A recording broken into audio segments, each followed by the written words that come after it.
really quick update. This is going to be super short, I promise. I guess this will be part 3. I'm about to start stripping the tweeter section. I need something like a light box for a second. Use this Kindle Paperwhite. The things I'm going to use are this box of gloves that a friend got for me. I've got the box of stuff here. Let's see. Instruction manuals there. I'm going to be using mostly toilet paper. If that ends up being kind of messy, I'm going to have to hold this off and try to get some cotton balls or cotton pads later. Q-tips if I need them, and a fan to blow the air around, and of course acetone. So yes, that is what I'm going to do. Maybe I'll do little shots in between while I'm getting these things out, but the important stuff is to remember the configuration of the crossover. Luckily it's very, very simple, so don't really have to worry about that. Yeah, red goes to red and black goes to black, of course, and it goes to these two, and yeah, you can figure out the rest. So there you go. And another important detail, actually let me just turn this on real fast for those who may not be following along at home, just to give you an idea. Let's see, turn that to the max. Stick this under here like a hobo. And I cannot turn off flash, but basically there's light showing through, and you can see the grills, you can see the magnets. And the important thing is at the end you can see where you need to form the loops. So no big deal. I'm gonna get started on this and I'll update you when I can. I'm probably gonna try to strip the acetone to about halfway across to the midsection, but we shall see.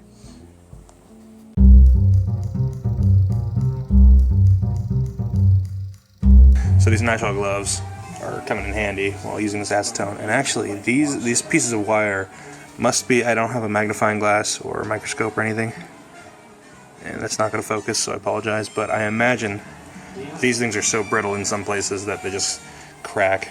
Or, I mean, maybe the wire is just extremely, extremely brittle. It probably is. So I'm going to need to be careful when I'm laying stuff down. But I wonder if that was a stress fracture. I mean, this wire is 40 years old, but whatever. So, something to be aware of, I recommend you use cotton instead of paper, because look at all these little flecks of shit. There. So, that'll want to be blown off. Just use Q-tips or cotton swabs or something like that. It'll be neater. Oh my god, there's a little hair stuck in there. Hopefully that doesn't interfere with how the thing plays. Let's see if you can see it. See that right there? That's kind of crappy. Okay, just another little update.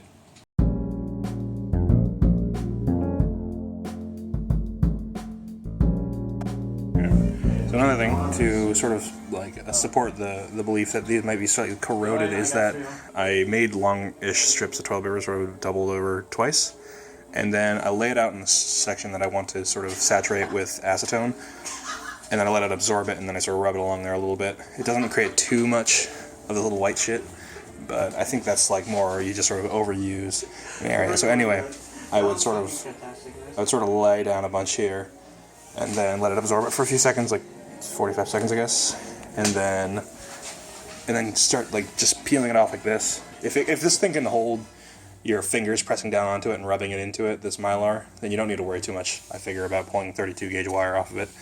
So, oh, the battery's low. No. Okay. Well, that's a way to turn off the flash while you're making a video. So anyway, as I was pulling up, I had a snap here, and I had a snap here when I was pulling off just that amount. Right there. Damn it. Focus. Alright, whatever. It's about 2 inches long. I pulled it up and it just snapped right there. So I think corrosion is pretty heavily affecting the stuff down near the base. So that's interesting. Yeah, we'll see how this goes. I'm going to get a charger over here because my phone's about to run out of battery. There's another bit of the wire. It's been really, really fragile in this fourth section from the outside, going up like it's broken in like 7 spots along here. So again, very, very corroded and really nasty. So it's harder for me to pick it up once it breaks down on the Mylar itself. When it breaks down on the Mylar itself. So what I have to do is just sort of wet it with acetone and then sort of bend it a little bit, and then it comes up in these little nasty sort of bits. So, but it's very easy to see where it's corroded through and where it's the weakest. So again, that's probably why the tweeter section went bad. That section's just lost continuity, something like that. So something to be aware of.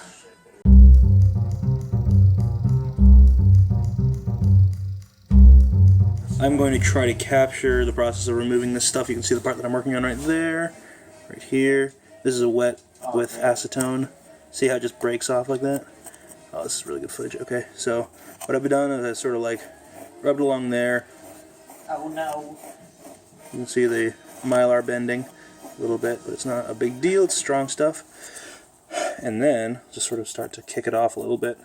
Sort of pick it away like that. And it sort of bends up like that, as you see. Hopefully I don't get in trouble for this music that's playing in the background, but whatever. Probably be uploading this in several videos anyway. So yeah, so that's sort of how I've been doing it once it becomes difficult to peel away. So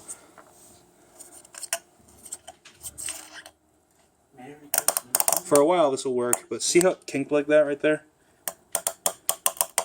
And it's not a great idea to peel away like that, so it's good to wet it with acetone and then pull it up like that. But I'm going to keep working on this, and this has been about 20 minutes so far. So yeah, keep working on it.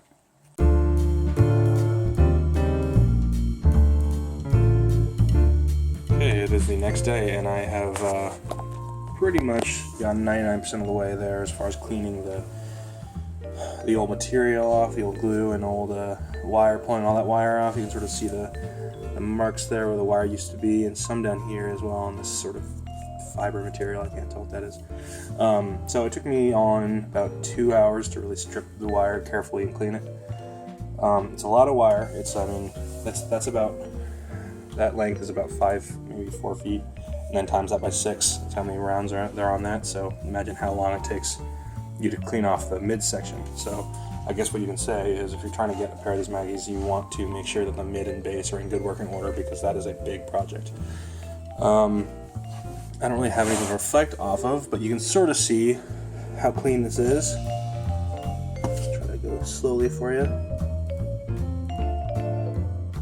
So it's pretty clean. The 90% of the midsection is pretty much completely clean, maybe with some residue left over from the acetone, mixing around with the glue, the old 40-year-old glue.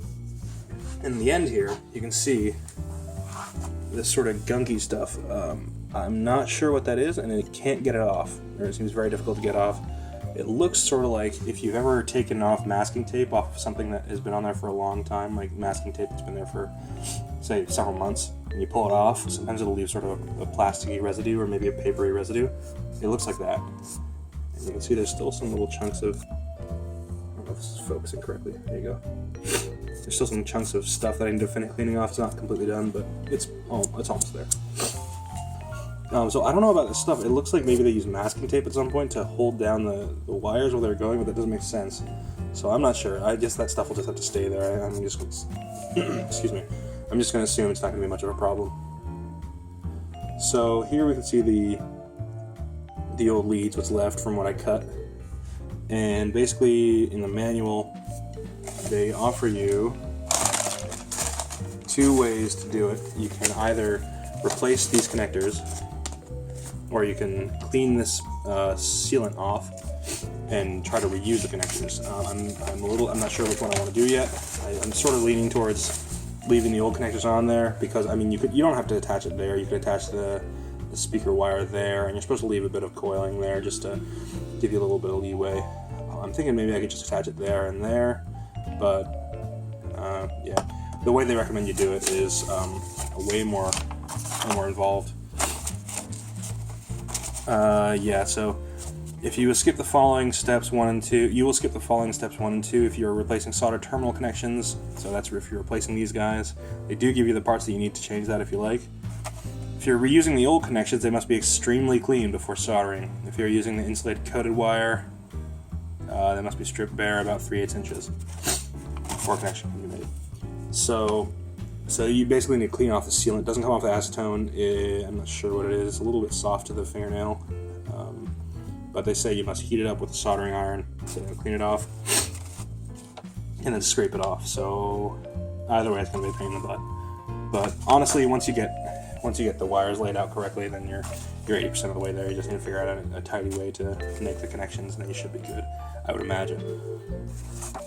So what I did this morning, since I don't have any classes on Tuesdays, as I ran to the hardware store.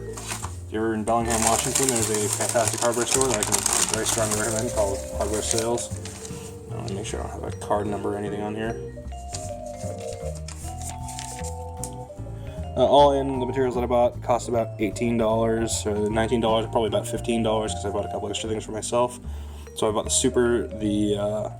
3M Super 77, a key ring and a key blank for my car, contact cement, and 2-inch brush. That's all I really needed. I figured that I actually could have bought I could have also bought some more pads to make sure I can do a better job cleaning, but it's fine. So this cost about $5. That's the contact cement that people recommend you use. I believe this is the right stuff. It should be. I hope so. Basically, people say you can just dab little bits on there and use it to tack it down. I don't know if I want to do it that way or if I want to do it with the, make the entire thing covered in goop like they do on the mid-base section. I imagine if you're really, really careful with this and very carefully did the entire length, which would take you another 2 hours, I'd imagine, even actually way longer than 2 hours, then you could probably do a better job with this stuff, just being very careful. But I can't say because I'm not an expert and I don't know how these speakers are made. Here's the Super 77. They say you can spray up to 70 square feet. They had a bigger size that was 200 square feet, but yeah, it should be fine. It's they give you a lot, and I think that was maybe, how much was that? Where did my receipt go? It was $7.49 for the small bottle. I think the big one was $14. And a 2-inch brush. They said 4-inch in the instructions, but I mean the tweeter section isn't even 2 inches wide. So there's that. Hello. And there's the key for my bed. So that's all the stuff I got at Hardware Sales. But any hardware store, honestly, for Super 77. And that should be good for me cleaning the rest of this off and finishing up the job. I will update you soon. To make is that you can pretty much buy all of this stuff at the hardware store. You don't need to, not that I'm trying to, sway what am I trying to say? Not that I'm trying to sway profits away from Magnepan, but you can get this stuff at the hardware store. The thing is, it comes in giant bottles, like the size of an acetone bottle, like, big, like a liter, and it's like $35. So they'll give you the wire, and they'll give you some of the adhesives that you'll need for way cheaper in a smaller container, because you're not, unless you're going to use more 3M fast bond stuff. But something to be aware of, and I mean, at least for the, you can call it Magnepan, and they'll tell you what gauge wire you need. That's very nice of them, but you may as well just get the entire kit, I guess. Oh.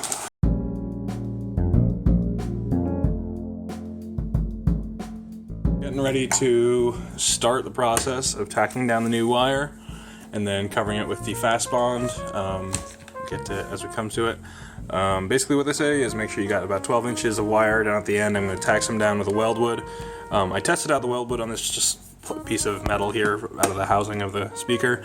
As you can see there, I used a thicker amount, and then that one was a very thin amount, like just putting a tiny little dribble on there and then spreading it out with a brush that's on the end of this. And it is actually, as you can see, if you use enough acetone, you can actually clear it off. So it is slightly more tacky and rubbery than the stuff that they used on the original wiring. So who knows what kind of weird sonic distortions might come out of having sort of lumpy sections of the weldwood, since it is more like a contact cement, but that is up to you.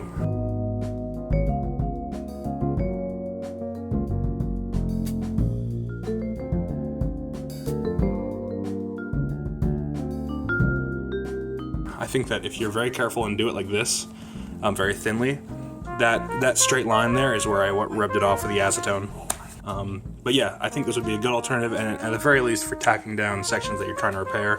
If you find that, part of your midsection, a single strip of midsection wire is getting loose, then if it looks convenient, then maybe the weld will work. My main concern when I was starting with it was worrying that it wouldn't work well to be removable. It would be hard to remove because you'd have to use something other than acetone to remove it, but it looks like it'll be okay.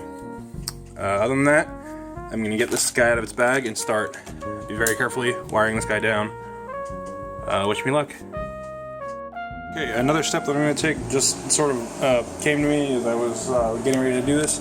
Might actually be smart to make a basic mask. I just had a bunch of like scrap paper lying around from our printer. And I figured just make sort of a basic mask. I don't really think it's that necessary, because you'd really just be spraying a bit onto the of overlap onto the old stuff, and you can all take it up with acetone, so I don't think it's a real big deal. But I'm leaving pretty much a spot from, I'm covering the contacts there. I folded a piece of paper over like that. Just to be right. And let's see, I'm leaving a bit of space there, so it'll be tacky there, so I can just sort of lay down the wire and make sure it's pretty even coming up off that lip. I've left it uncovered, a single run of the mid-base wire, so I'm leaving that open. And other than that, it's just sort of to keep the job sort of neat, I guess. I don't think it'll really do anything to the sound to have it not evenly sort of dissipate, like the spray just sort of evenly dissipate onto the other part of it. I think it'll be fine just to do it like this.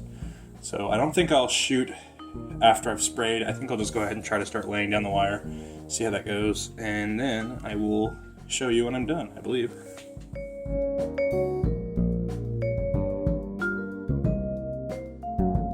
In the process of laying these down, I tend to take some, to sort of pull on them a little bit as they're going around. So I'd finished this corner, tacked it down, and pulled it a little bit just to keep the tightness while I was making these straight runs. And this happened. It sort of was a little bit too goopy, and it sort of stretched out, and now it's actually a little bit shorter than the other ones, and I'm wondering if I want to go back and redo a third of this. Just go back to that loop and then reform it, and then just deal with the consequences of not having a perfectly formed loop. I don't know enough to know if that's within a safe margin of error, but I think I want to reform that loop. On the other hand, the one over here looks so nice. So, alright, well, I may or may not do it. I will let you know either way.